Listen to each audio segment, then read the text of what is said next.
Fala galera, sejam todos bem-vindos ao nosso curso de Engenharia de Requisitos. Eu sou o professor Otávio e nessa aula nós vamos estudar os princípios para uma validação de requisitos eficaz. Então, nós temos aí 6 princípios para efetuar uma validação de requisitos que seja eficaz, que realmente cumpra o seu propósito. Tá? São eles: envolvimento dos stakeholders corretos, separação entre a identificação de falhas e a correção de erros, validação a partir de diferentes pontos de vista, mudança adequada do tipo de documentação, construção de artefatos de desenvolvimento e revalidação de requisitos. Então a gente vai falar agora sobre cada um desses princípios. Tá? O primeiro é o envolvimento dos stakeholders corretos. Na hora de validar um requisito, é preciso que nós constatemos que os stakeholders estejam envolvidos diretamente naquele requisito. Então a gente tem que identificar, identificar quais stakeholders estão realmente envolvidos naquele requisito. Não faz sentido chamar todos os stakeholders, sendo que a maioria de repente nem sabe do que se trata ou não usa aquele requisito. Então assim, você vai consumir ali tempo, o tempo das pessoas também, no caso dos stakeholders. Então, a gente agora está olhando para os stakeholders que estão envolvidos em um determinado requisito. Tá? Então, sempre vamos levar para o processo de validação, quando vou validar o requisito tal, quais stakeholders que vão interagir diretamente, que estão envolvidos diretamente nesse requisito. Esse. Então, esses são os caras que eu tenho que considerar. Pedir feedback, e validar junto com eles. E na hora da gente designar uma equipe para auditar um determinado requisito, ou seja, verificar se o requisito está correto, a gente deve evitar que os autores do requisito façam a validação.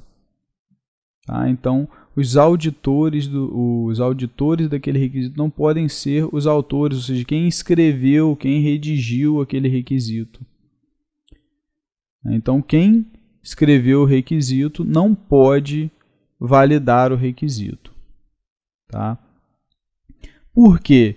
Porque a pessoa que escreveu o requisito, se ela for validar, ela mesma for validar, mesmo que tenha algum trecho errado, alguma coisa incompleta, faltando informação, ou alguma coisa incompreensível, que não dá para você entender do que ela estava falando, do que aquilo, o que aquilo realmente está querendo transmitir, o que se quer fazer com aquilo, a pessoa vai dificilmente ela vai perceber, porque ela vai entender o que ela escreveu, ela vai entender o que ela quis dizer. É tipo quando a gente escreve num caderno, escreve tudo bagunçado, malucado lá, e a gente fala depois, quando uma pessoa olha aquele caderno, já, nossa, não estou entendendo nada. A gente fala, deixa que eu entendo a minha bagunça, deixa que eu entendo o jeito que eu escrevi. Então, a pessoa que escreveu os requisitos, mesmo que esteja alguma coisa errada, que esteja alguma coisa incompleta, faltando informação, ela vai completar na mente dela e ela vai passar a entender tudo certinho de boa. Porque ela que escreveu aquilo, ela sabe do que se trata. Se alguma coisa está escrita de forma incompreensível, ela vai entender. Porque na hora que ela lê, ela já vai vir à mente dela, eu quis dizer isso, e ela vai entender aquilo. Então, assim, dificilmente ela vai encontrar erros. Tá? Então, quando o próprio autor do requisito ele faz a validação, né, falhas no requisito, às vezes falhas até um pouco mais graves, elas vão passar por despercebido, facilmente vão passar despercebidas, né, porque o autor ele tem essa questão de ele mesmo entender o que ele escreveu. Então, na hora de validar, de auditar um requisito, né, os autores devem ficar de fora, devem ser outras pessoas, tá, que não escreveram aquele requisito, que não tiveram contato aí com a autoria daquele requisito. Essas outras pessoas é que vão validar. Meio que o ideal é que elas peguem lá pela primeira vez e já vou tentar entender esse requisito. Vamos supor que eu não sei nada sobre aquilo, vamos tentar entender para ver se tem todas as informações necessárias aqui. E aí, essa pessoa então vai detectar esses trechos, ela vai identificar aquilo que está incompleto, porque não foi ela que escreveu. Então, se tiver faltando informação, ela vai identificar que está faltando, porque ela não vai entender, ela não vai conseguir dar continuidade. Então, assim, por isso que outras pessoas que devem ser escolhidas, tá? E não os autores dos requisitos. Nós podemos designar uma equipe de auditoria interna, tá, para fazer a validação. E aí, para isso, a gente vai escolher stakeholders, né, pessoal que é membro da empresa, né, e esses membros da empresa de desenvolvimento, tá, galera? A empresa que está fazendo o software. E esse pessoal é que vai avaliar e validar os requisitos. Tá? Esse tipo de auditoria é mais barata, né? Ela custa menos porque você está trabalhando ali com o seu próprio pessoal. Tá? E fica mais fácil também você realizar uma auditoria dessa, porque você tem maior disponibilidade, né, dos stakeholders. O pessoal já está ali, você não tem que depender da disponibilidade de ninguém, está todo mundo ao redor ali, você já chama, faz a auditoria, faz a validação, resolve o problema. Então você tem também esse facilitador, que é a disponibilidade do pessoal para fazer a validação. Só que esse tipo de auditoria, de validação, por contar aí com pessoas que estão imersas no desenvolvimento, estão lidando a todo momento com essa questão dos requisitos, estão ali manipulando a todo momento, provavelmente elas já conhecem, parte do negócio, ou algumas coisas elas acabam interpretando, e preenchendo alguma lacuna. Então, assim, existe, nesse tipo de auditoria, de validação, uma chance maior dos erros passarem. Tá? Então, a chance de erros passarem é mais alta. E a galera já está toda imersa naquilo, vendo aquilo sempre. Então, há já essa rotina, há já um conhecimento prévio de repente. E aí, isso vai fazer com que haja uma maior possibilidade de erros passarem despercebidos. E a gente tem a opção também de contratar aí uma auditoria, uma equipe de auditoria externa. Tá? Para isso, a gente precisa identificar auditores ou uma empresa de auditoria que atue na área, nessa área de requisitos, na área de software, e contratar essas pessoas ou contratar essa empresa de auditoria. Tá? Esse tipo de auditoria custa mais caro, você está contratando uma outra empresa ou contratando outras pessoas de fora, só que a eficácia desse tipo de auditoria na detecção de falhas é bem maior do que quando a gente faz uma auditoria, uma validação interna. Porque boa parte das vezes são pessoas que estão lidando a todo momento com essa questão da validação, da auditoria. Então estão sempre ali fazendo essa validação, essas verificações. E são pessoas que não tiveram contato nenhum com os requisitos e não tiveram contato nenhum com o desenvolvimento. Então, assim, eles vão chegar de fora e vão ter uma visão completamente centralizada só nos requisitos. Eles não têm conhecimento de fonte nenhuma. Todo o conhecimento que eles vão obter, né, que eles vão verificar, validar, está ali, né, na definição, na especificação dos requisitos. Então, se algum conhecimento não tiver ali, eles vão pegar. Por quê? Porque não tem como eles completarem aquilo, porque eles não conhecem mais nada, não conhecem nenhum detalhe de implementação, não conhecem nenhuma outra fonte. Então, se faltar alguma informação, eles vão pegar com muito mais facilidade do que se fosse uma equipe interna. Então, a eficácia, né, de uma validação de equipe externa ela é muito maior.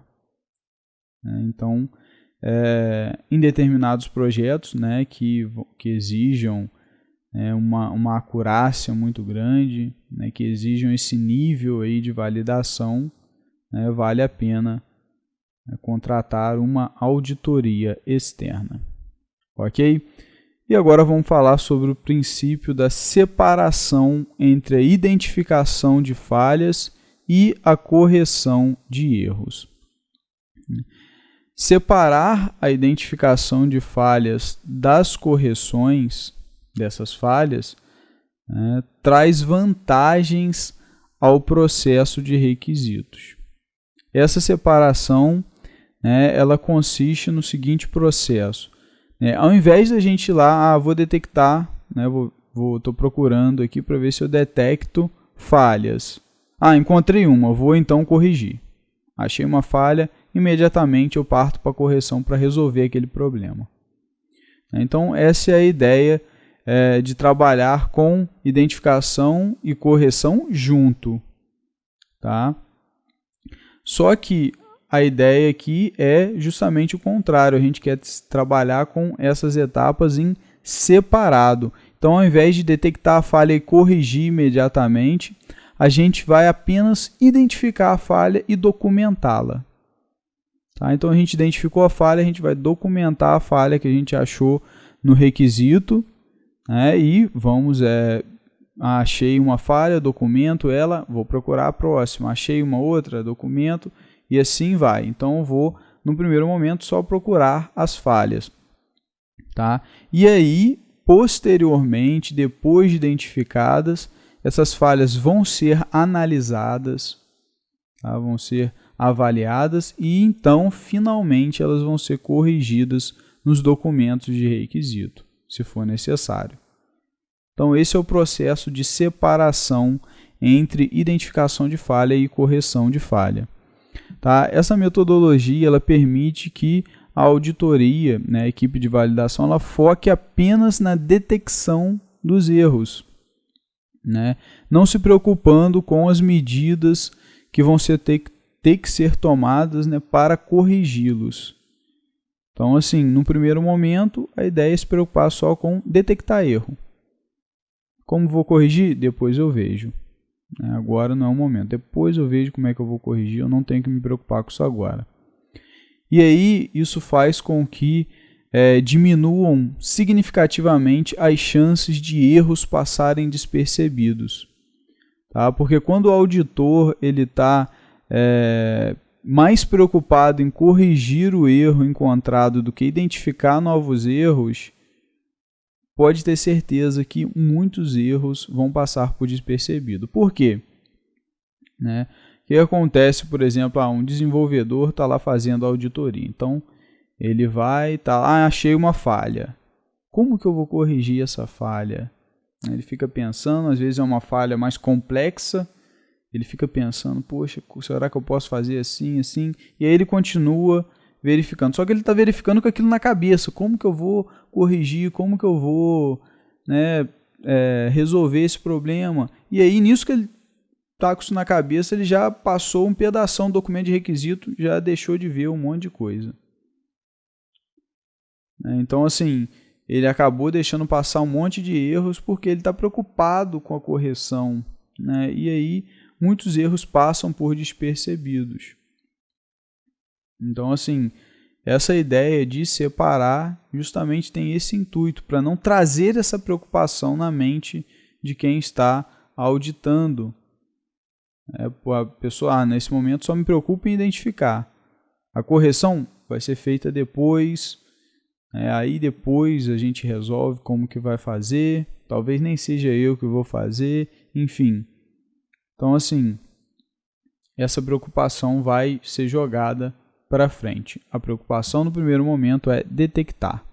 Tá? E outras vantagens, né, que essa abordagem traz é que os recursos empregados para fazer a correção desses erros, eles são empregados com mais eficácia, né? Tem menos tempo desperdiçado, porque os erros já foram identificados. Então, assim, você já identificou todos os erros, aí junta, né, o pessoal, vamos corrigir agora? Todo mundo pega e começa a corrigir. Como que eu vou corrigir? Já discute, tal, resolve ali, corrige, assim vai, pega o próximo, corrige. Então, você tem aí o recurso otimizado, enquanto você, vou detectar.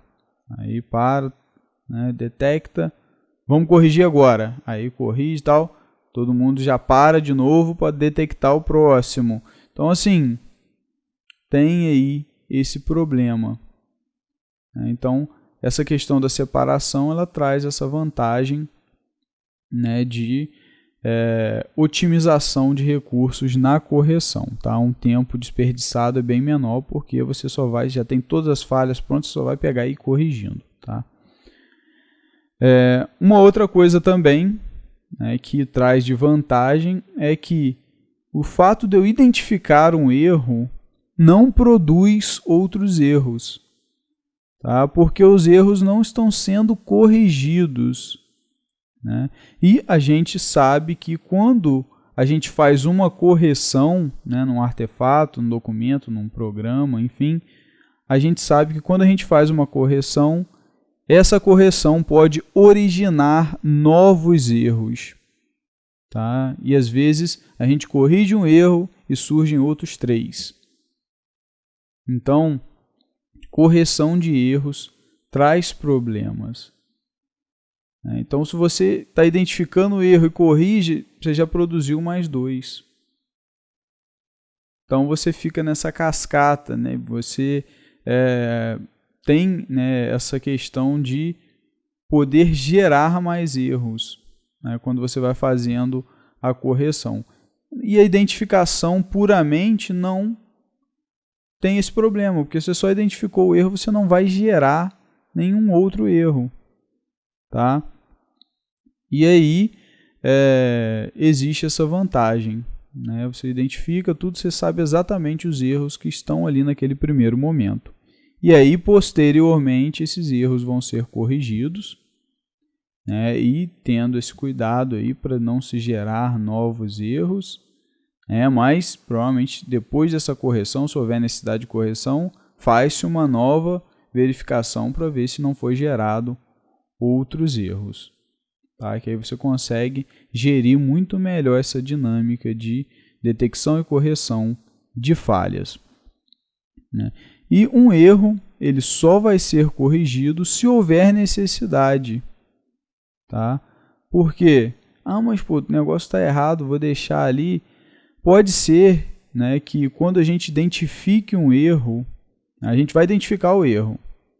Né? No primeiro momento, identifiquei, isso é um erro. Aí, lembram que eu falei? A gente identifica, depois esses erros são analisados e depois corrigidos. Então, nessa fase de análise, né, mais à frente, a gente analisa e a gente pode perceber que, na verdade, aquilo não era um erro. Então, isso às vezes acontece, a gente deve ter, isso aqui está errado, está incompreensível. Aí você vai um pouco mais à frente e você vê que não. Não, realmente, me equivoquei, não está. Está correto. Então, se você já pegar, identificou, corrigiu ali, você na verdade trocou o que estava certo por uma correção que deixou errado. Ou seja, você trocou o certo pelo errado. Você introduziu um erro porque você identificou e imediatamente corrigiu. Ao passo de que se você identifica tudo e depois isso é analisado com calma, é verificado, você pode chegar, realmente aquilo não estava errado, realmente estava certo. Não precisa ser corrigido. Então, quando eu falo que um erro não precisa ser corrigido, é nesse aspecto, porque você, no primeiro momento, achou que aquilo era um erro, detectou um erro e documentou o erro. Tá? E lá na frente, quando você vai analisar o todo, com todas as informações, você vai verificar, não, realmente isso aqui não é um erro. Eu achei que era, mas não é. Então, eu não preciso corrigir.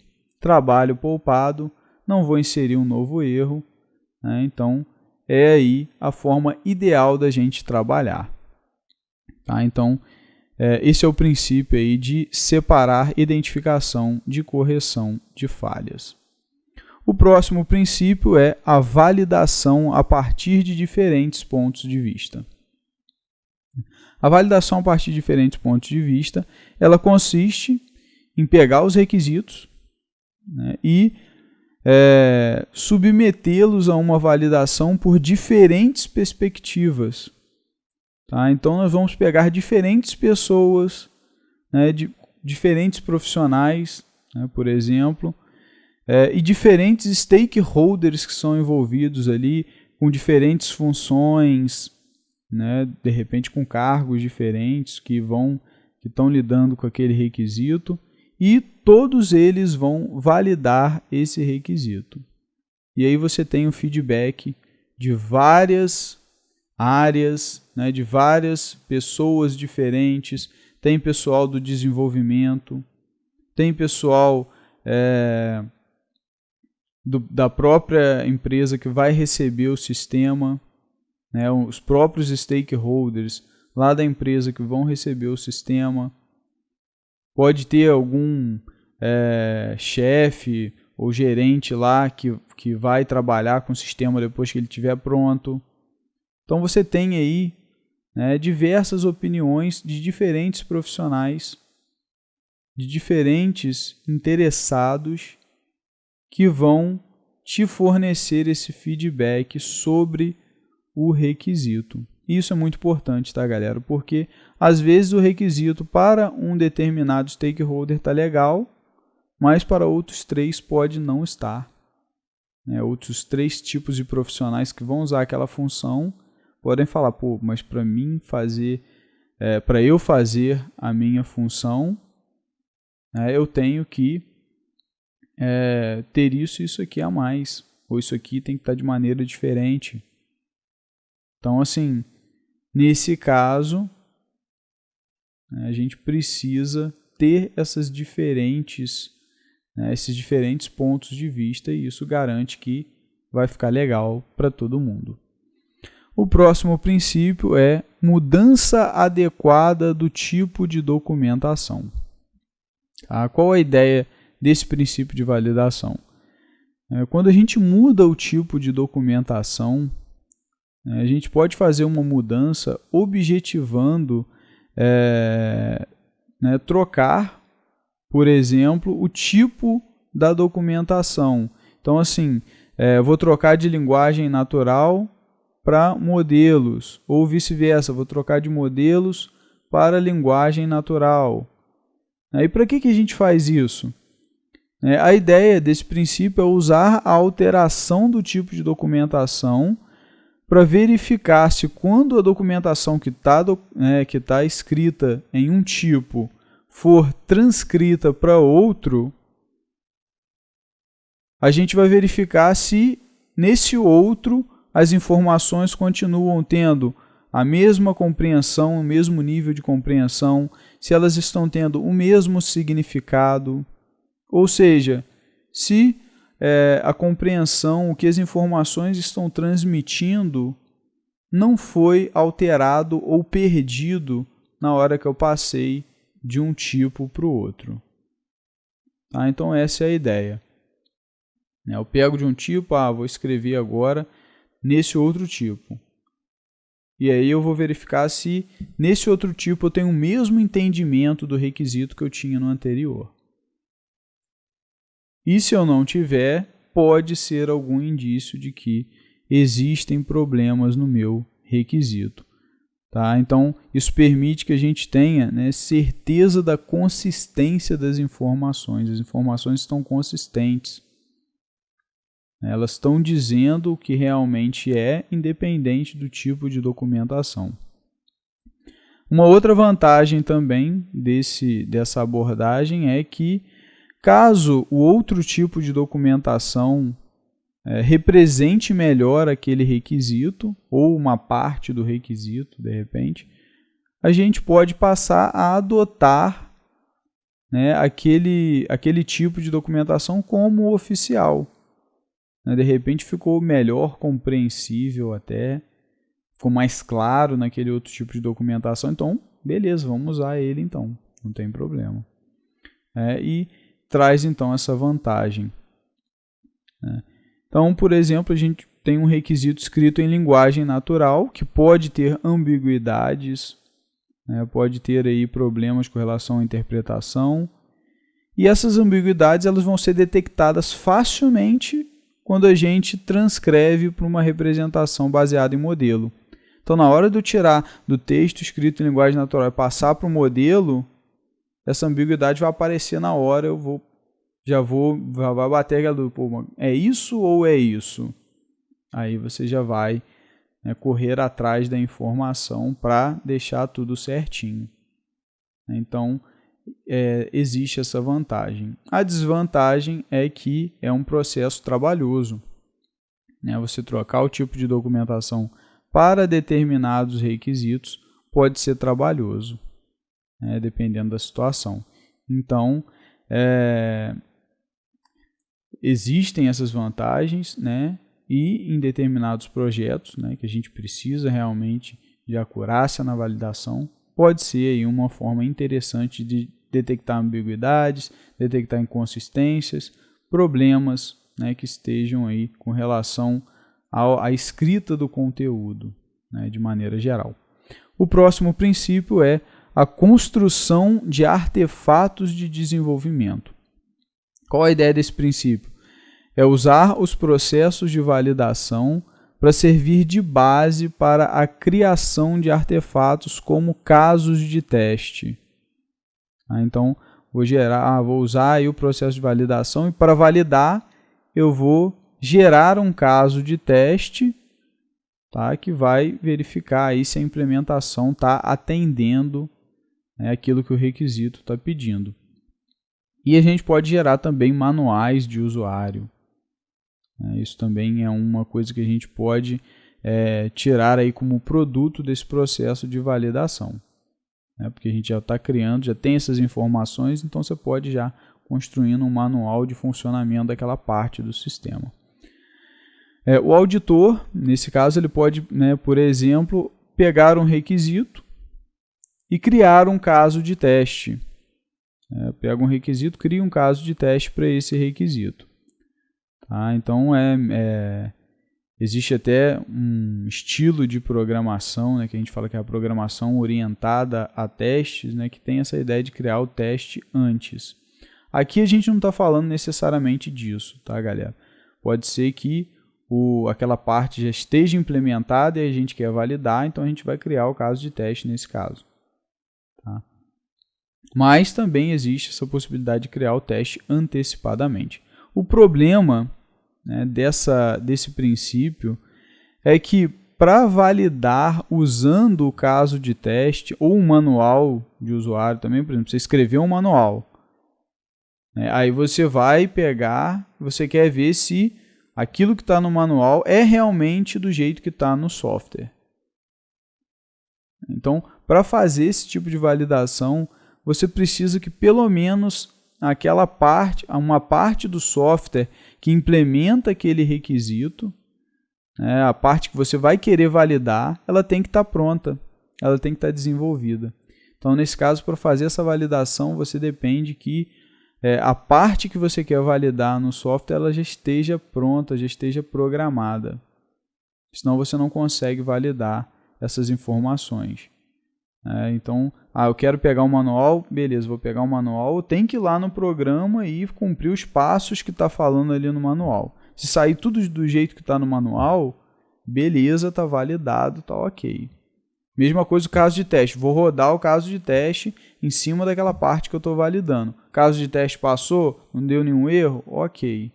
Agora, se eu não tiver aquela parte do programa pronta, como é que eu vou validar o requisito? Não tem como. Então tem esse inconveniente. E a gente sabe que a etapa de desenvolvimento, né, o software ele vai ficando pronto, né, isso fica mais lá para frente. Se a gente quiser fazer uma validação a priori, a gente não vai conseguir, né, usar esse princípio aí no início. Tá? Então, é um princípio que provoca aí um gasto maior de recursos para fazer as correções. Né? Porque você, às vezes, tem que programar, né, aquilo, às vezes, até meio errado, porque você não validou ainda. Você está fazendo a coisa meio no escuro, para depois que a coisa estiver pronta, você faz a validação. Então, isso tem um custo maior. Tá? E, às vezes, pode ser bem maior. Então, a gente tem que analisar o caso a caso, quando que vale a pena, né, trabalhar com esse tipo de princípio. Né? E a gente tem, finalmente, a revalidação de requisitos. Quando a gente faz a validação de requisitos, essa validação ela ocorre em um determinado momento, né, durante o processo de desenvolvimento de software. Então, naquele projeto, em algum momento, você faz aquela validação. Só que, mesmo depois da validação, os stakeholders, assim, eles estão ali se inteirando sobre o projeto, né, e cada vez mais eles vão entendendo melhor aí o funcionamento, porque eles estão imersos, né, nesse processo de desenvolvimento. E o que acontece? A gente sabe que requisitos e pessoas mudam. Requisitos podem mudar, pessoas podem mudar. Nada é imutável. Né? Então, assim, mesmo que inconscientemente, né, um processo natural, essas mudanças vão acontecendo. Né? E às vezes até por forças externas, né, ali ao pessoal que está no projeto. E aí a gente tem problemas que às vezes acontecem, né, quando a gente falar validei, ok, está validado, está fechado, fim de papo, isso aqui está certo, bola para frente. Só que em algumas situações, né, os stakeholders eles vão mudar, as opiniões podem mudar, né, a forma deles trabalharem pode mudar, e o próprio requisito pode mudar também. Então, nesses casos, né, o fato de eu ter aí uma aprovação em uma validação não garante que o requisito que está validado, foi validado naquele momento, continue válido para sempre. Pode ser que em algum momento alguma coisa mudou e aquele requisito passou a estar inválido. Agora ele pode ter que cumprir mais alguma coisa, né, ter que implementar mais alguma coisa. Então, assim, é um problema. Né, e a gente precisa, então, nesses casos, né, fazer mais de uma validação. Tá? Só que como a gente sabe que o processo de validação é custoso, né, não são em todas as situações que a gente vai ficar fazendo validação, tá, galera? Mas saibam que existem situações em que isso acontece. As coisas mudam, né, e aquilo que antes era válido, estava validado, agora pode não estar mais. Né, e para descobrir se ainda está válido ou se ficou inválido, né, em algum momento aí do tempo que passou, eu vou ter que fazer uma nova validação. Tá? E quais as situações, né, que eu passo para vocês que é interessante usar essa estratégia de validar várias vezes, né, os requisitos. Primeiro caso, né, quando a gente tem uso de muitas ideias no projeto. Então tem muita ideia, coisa que ainda tá frutificando ainda, a coisa não está muito bem consolidada, Então, quando a gente trabalha com muitas ideias num projeto, é uma coisa muito inovadora, quando a gente fala de inovação, a gente precisa fazer validações várias vezes no decorrer do processo de software. Quando a gente tem o uso de muitas tecnologias inovadoras no projeto. Então saiu uma tecnologia nova agora, acabou de sair fresquinha, atendeu, caiu como uma luva para o meu software, vou usar. Só que essa tecnologia está sujeita a mudanças, ela ainda não está consolidada no mercado. Podem existir aí uma série de coisas que a gente não considerou. Então, assim, ou que ninguém considerou ainda e que isso vai surgir mais à frente, porque a coisa é nova. Então, nesses casos, a gente também tem que ter o cuidado e validar diversas vezes para ver se tudo continua atendendo aos stakeholders, se é aquilo mesmo que eles desejam. Então, nesse caso também a gente tem múltiplas validações. Projeto de longa duração. Tá, pessoal? Esse é um caso assim clássico. Se você tem um projeto que vai demorar muito tempo para ser concluído, o tempo estimado de conclusão do projeto é longo, um projeto vai demorar 10 anos, vai demorar, 7 anos. Então, isso é muito tempo. É um tempo muito grande. E, nesse tempo, muita coisa pode mudar. Podem surgir novas leis que impactem no projeto. Podem surgir uma gama de coisas. As funcionalidades que a gente, a princípio, levantou podem ter sofrido mudanças. Surgiu alguma tecnologia nova. Alguma coisa que foi adotada lá nesse meio tempo. Algo novo que facilitou o trabalho foi adotado e isso impacta no sistema que está sendo desenvolvido. E N outros fatores. Tá, pessoal? Projeto, e principalmente hoje, quando a gente fala de tecnologia, a coisa está em constante mudança. Então, em um tempo grande, longo desse, muita coisa pode mudar. E muitas dessas mudanças podem impactar nos requisitos. Então, por isso, nós precisamos estar ali constantemente validando. Não existe mais aquela ideia de que se tinha antigamente de que o engenheiro de requisitos chegava na empresa, tal, colhia, fazia o processo de licitação, tal, depois validava, fechava a pasta, é isso mesmo, saía e não voltava mais lá. Então, ele saía dali há 10 anos, o programa estava pronto, o software estava pronto. Então, esse modelo já não é mais aplicável, as coisas estão em constante mudança. Então, se você usa uma abordagem dessa, quando você entregar o programa, pode ser que já não é mais nada daquilo que está sendo necessário. Então, vai ter que voltar o projeto todo, fazer diversos ajustes, mudanças, às vezes mudanças grandes, coisa que poderia ter sido detectada se houvessem validações periódicas. Para verificar se nada mudou. Então, pessoal, em projetos de longo tempo de duração, é muito importante realizar aí diversas validações para checar se os requisitos continuam válidos.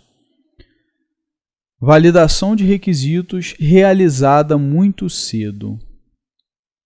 Tá? Quando a gente tem uma situação onde a gente realizou uma validação muito no início do processo de software, ou seja, você já colheu o requisito, documentou ali mais ou menos, já foi lá e validou.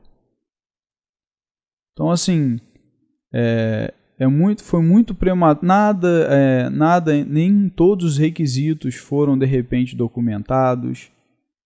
Às vezes está faltando muita coisa ainda a ser documentada. Às vezes nem todos os stakeholders acabaram se envolvendo naquele primeiro momento. Então ficou gente de fora que ainda não validou. Você não tem nada desenvolvido ainda. Então, assim, são muitas variáveis que às vezes faltam, né, quando você está muito cedo e valida. Ah, então é um erro validar muito cedo? Não, não é um erro. É até legal, porque você já mata de cara ali vários problemas que você teria. Mas isso não te impede, né, não te blinda de ter outros erros, porque aquela validação muito provavelmente não vai ser em definitivo.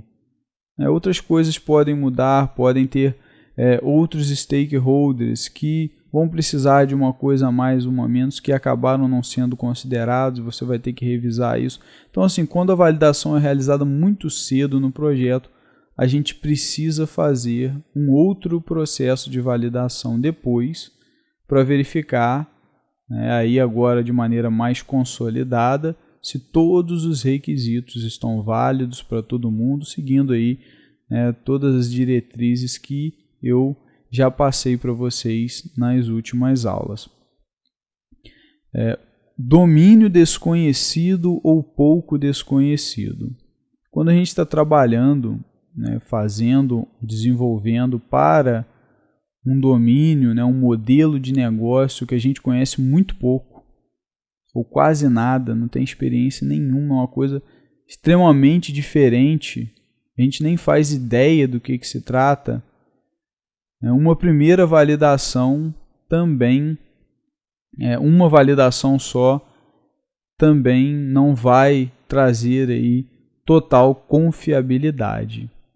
Tá? Porque como você como engenheiro de requisitos e a própria equipe, ninguém teve experiência nenhuma, experiência prévia nenhuma com negócio nenhum desse tipo, você não tem conhecimento praticamente nenhum sobre esse negócio, e a gente ainda tem o problema do pessoal, né, dos stakeholders, do pessoal que está nesse negócio desconhecido, aquele problema de que para eles muita coisa é trivial, então eles nem precisam passar para vocês, porque eles acham que você sabe. Porque eles estão ali, de repente, lidando há muito tempo, anos e anos com aquilo, mas você não faz ideia. E eles acham, né, que aquilo é tão básico para eles, tão trivial, que você já sabe. E às vezes omite e isso vai passar despercebido. Então, assim, nesses casos onde se conhece muito pouco, a gente precisa realizar validações também, né, mais de uma vez, para a gente ter certeza. Então a ideia dessas validações é sempre estar em contato com o pessoal ali desse domínio, o pessoal que está nesse modelo, que está trabalhando nesse modelo desconhecido, para que eles estejam ali sempre validando, tá? Porque você meio que está no escuro, né? Então você precisa de uma proximidade maior, ter mais validações para dar os passos corretos. Reutilização de requisitos de outras partes do projeto ou de outros projetos. Então, quando a gente trabalha aproveitando requisitos, tá, de um outro projeto anterior, reutilizando esses requisitos, ou de partes aí similares do nosso próprio projeto, a gente, nesses casos, também precisa fazer mais de uma validação. Tá? Porque a gente está pegando dados, de repente, de um outro modelo de negócio. Ah, mas é basicamente a mesma coisa, praticamente a mesma coisa. É praticamente a mesma coisa, mas pode ter algumas diferenças aí, algumas peculiaridades que nesse outro não tinha e nesse agora tem. E quando eu trouxe esses requisitos para o meu projeto novo, essas peculiaridades não estão presentes. Então pode ser até que numa primeira validação, né, isso pode passar, né, o pessoal olha por alto lá, faz uma validação, é isso mesmo. Só que aí conforme, né, a coisa vai avançando, se você não fizer outra validação, vamos supor que você faça outra validação, alguém pode perceber, realmente está faltando esse detalhe. Isso tem que estar aqui, porque isso é importante para a gente. De repente, a empresa aqui está trabalhando, aqui a gente está trabalhando com isso aqui criptografado, coisa que não acontecia no projeto anterior. Então, um detalhe importante que estava passando. E pode até ter passado uma primeira validação. De repente, o stakeholder ele subentendeu, ele escreveu o processo aqui e subentendeu. Ele sabe que é validado, né? Ele sabe que é criptografado, né? Só que a equipe de desenvolvimento não sabe disso. No requisito não diz isso, porque no outro projeto não era.